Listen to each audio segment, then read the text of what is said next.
శ్రీవాస్తు సకల దేవతా ధూపం. ఎలాంటి సమస్యలున్నా ఇంటిలో పరిహారం.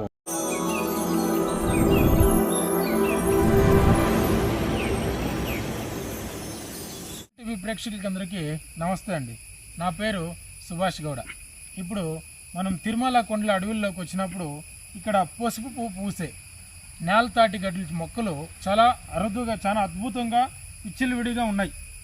ఇక్కడ చూడండి, మొత్తం ఈ అడవంతా చూస్తే ఇదే చెట్లు, ఇదే పక్కనే కూడా మనకు ఈ శతావరి మొక్క కూడా దొరికింది.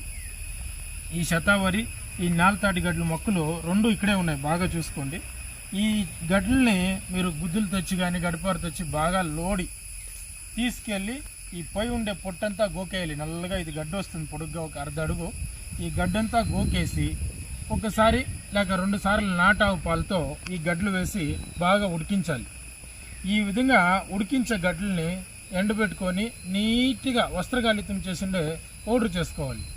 ఈ పౌడర్ని కలకండ, బాడీ ఈటు ఉన్నోళ్ళు అయితే ఎర్ర కలకండ, సలువు ఉన్నోళ్ళు అయితే తెల్ల కలకండ కొద్దిగా కలిపి నిత్యము పొద్దున్నే సాయంత్రం 1 చెంచా వాడుతూ వచ్చారంటే చాలామందికి స్త్రీలకు కానీ మగవాళ్ళకి కానీ సుస్తూ ఉంటుంది. నరాలు దౌర్బల్యం, తాకత్తు, ఎనర్జీ అనేది ఉండదు.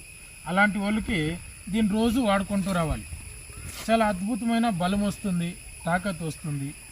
కేవలము కొంతమంది స్త్రీలు మగవారిలాగా బిహేవ్ చేయడం కానీ వాళ్ళ వాయిస్, బాడీ అంతా అలాగే ఉంటుంది. అలాంటి వాళ్ళకి సరిగా ఒక ఆడతనం రావాలా, ఒక ఆడ మనిషి ఎలా ఉంటుందో అలా ఉండగలగాలనుకుంటే ఈ శతావరి ఇక్కడ చూడండి, దీన్ని తవ్వితే బాగా గడ్లుంటాయి. లోపల 1 కిలో 2 కిలోల వరకు గడ్లుంటాయి. ఈ గడ్లను తెచ్చి 2 సార్లు పాలతో ఉడికేయాలి. ఉడికేసిన తర్వాత పై ఉండే బెరడు పెరికేస్తే వచ్చేస్తుంది. అదేవిధంగా లోపల ఒక నారు ఉంటుంది, దాన్ని కూడా పెరికేస్తారంటే నీట్గా వస్తుంది. ఈ నారు పెరికేసిన దాన్ని తీసి ఎండబెట్టుకొని పౌడర్ చేసుకొని ఒక 3 నెలలు కంటిన్యూగా దీని ఒక్క పౌడరే తాగితే ఆడవాళ్ళకి సేమ్ వాయిస్ కానీ, బాడీ, ముఖం పైన మీసాలు, వాళ్ళంతా ఈ నరాలు గిరాలంతా మగవానికి ఉన్నట్టే ఉంటుంది. అలాంటి వాళ్ళు దీన్ని వాడుతూ ఉంటే ఒక స్త్రీ చాలా అద్భుతంగా, అనుకుగా, ఎంతో ముద్దుగా కనిపించాలనుకుంటారో అలా రాగలరు. ఈ శతావరి ఏర్లు పౌడర్ తాగుతూ ఉంటే దీని అయినంత వరకు మీరు సొంతంగా తెచ్చి చేస్తేనే ఈ విధమైన రిజల్ట్ అనేది వస్తుంది. అంగిట్లో తెస్తే చాలా పాతకాలం అయిపోయి ఉంటుంది, రాదు. ఇదే తీగలు బిడ్డలు కాని వాళ్ళకి కానీ, తెల్లబట్ట పోతున్న వాళ్ళకి కానీ, వీర్యం బాగా తక్కువ ఉంది, బలం లేదన్న వాళ్ళకి ఖచ్చితంగా దీన్ని వాడుతూ రావచ్చు. ప్రతి ఒక్కరు, చిన్న పెద్ద అందరూ దీన్ని వాడుకోవచ్చు, ఏం ఇబ్బంది లేదు. చిన్నపిల్లలకైతే ఒక 1/2 చెంచా, పెద్దోళ్ళు అయితే 1 చెంచా దీన్ని వాడుతూ రండి. ఖచ్చితంగా మంచి రిజల్ట్ అనేది ఉంటుంది. అదేవిధంగా ఈ నేలతాటి గడ్డలు, శతావరి, నేల గుమ్ముడి, అశ్వగంధ, దూలుగుండే విత్తనాలన్నీ పాలతో నీట్గా ఒక్కొక్కటిగా శుద్ధి చేసుకొని ఉడికించి శుద్ధి చేసి తీసి ఆరబెట్టుకోవాలండి. ఆరబెట్టి పౌడర్ చేసిన తర్వాత ఇందులోకి ఒరిజినల్ పుట్టు తేనె ఉంటే, నాటావు నెయ్యి ఉంటే ఈ పౌడర్లన్నీ రెడీ చేసి పెట్టుకొని, నాటావు పాలు ఫస్ట్, ఇది 1 కిలో పౌడర్ ఉందనుకోండి, 3 లీటర్ల నాటావు పాలు పోసి సన్న మంటలో ఇది పాకం వచ్చేలాగా వండుకోవాలి. ఈ పాలంతా ఇమిరి తగ్గే టైంలో నెయ్యి, మన ఆవు నెయ్యి, నాటావు నెయ్యి అందులో ఒక 1/2 లీటర్ పోసి మొత్తం నీళ్ళ అంశం ఇమిరేంత వరకు, దాంట్లో ఉండే నీరు మొత్తం తేమంతా వెళ్ళిపోవాలి. ఆ విధంగా పోయేంత వరకు సన్న మంటలో వండుతూ ఈ వంట అంతా అయిన తర్వాత ఆఖరిలో ముక్కాల భాగం వేడి తగ్గింది అన్నప్పుడు ఇందులో తేనె కలిపి లేహం చేసుకోవచ్చు.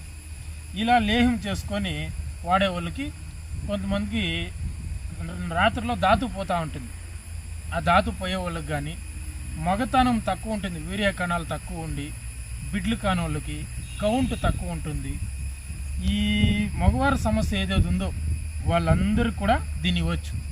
ఈ విధంగా చేసిండేది ఈ బలహీనత పొడి, పక్షవాతం వచ్చి లేక పడాడలేక ఉంటారు. అలాంటి వాళ్ళు కూడా ఈ నేలతాటి గడ్డలు, నేలగుమ్ముడి, అశ్వగంధ, ఈ శతావరి, ఈ ధూళిగుండి విత్తనాలు చాలా అద్భుతమైన మెడిసిన్స్, దేహానికి మంచి పుష్టి కలిగిస్తుంది. ఈ మందులు వాడేవాళ్ళు ఎవరైనా సరే చికెన్ తినరాదు, పెరుగు వాడరాదు, మైదా పిండితో చేసిన వంటలు ఏది వాడరాదు, పచ్చిమిరపకాయ, వంకాయ తినకుండా మంచి మధురమైన ఆహారాలు, పుష్టి, దేహానికి పుష్టి ఇచ్చేట్ల పదార్థాలు వాడుకుంటూ ఈ మందులు వాడుకుంటూ వచ్చారంటే చాలా మంచి రిజల్ట్ ఉంటుంది. ప్రతి ఒక్కరికి ఇవ్వచ్చండి, మీ పిల్లలకి, పెద్దోళ్ళకి, చిన్నోళ్ళకి, ఎవరికైనా సరే సత్తా లేదు, తాకత్ లేదు అన్నోళ్ళు అందరికీ ఈ మందులతో చేసిన ఈ మందులు, మెడిసిన్స్ ఏదైనా కానీ మీరు ధారాళంగా ఇవ్వండి, ఖచ్చితంగా అన్ని సమస్యలు పోతాయి. ఇలాంటి సమస్యలు ఎవరైనా ఉంటే, చేసుకోలేని వాళ్ళు ఉంటే మాత్రమే మాకు కాల్ చేయండి. అయినంత వరకు మీకు మీరుగా చేసుకోండి. నమస్తే.